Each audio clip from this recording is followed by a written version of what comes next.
Nice shirt. Hospital issue? You should see what they tried to get me to wear. His voice was still raspy, a result of the anesthesia and breathing tube used during the operation. Mira flinched a little when she heard it, hoping he hadn't noticed. She looked over at the metal walker in the corner of the room. Well, you never liked using that thing, but I bet you can't wait to jump back on it now.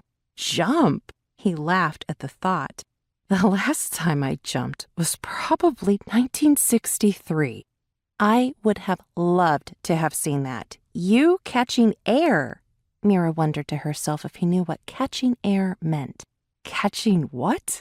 He had no idea. Don't worry, Dad. You're not really old until they put those tennis balls on the bottom of your walker, she teased. Right, like those guys in the old age homes, he agreed, playing along.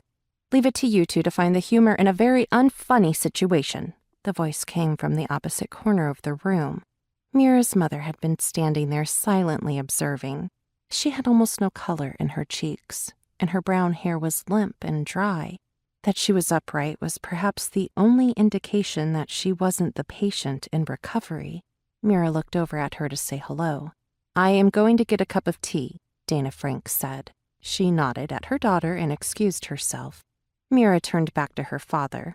She isn't a fan of hospital humor, I guess. No, she didn't even laugh when I asked the nurse if she would put some Tio Pepe in my IV bag.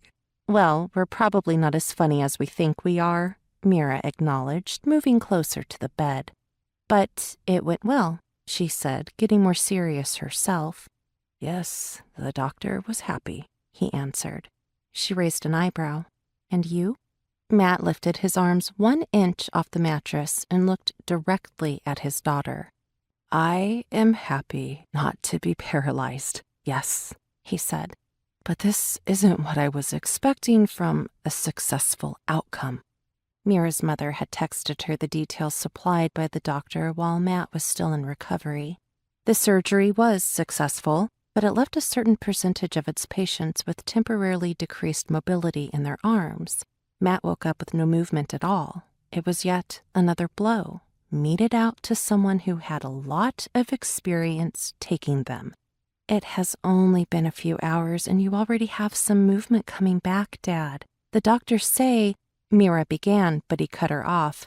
Yes, I know what they say. They say I will regain mobility with time, but they aren't sure how much or when. They told me to be patient, but as you know, patience isn't exactly my calling card.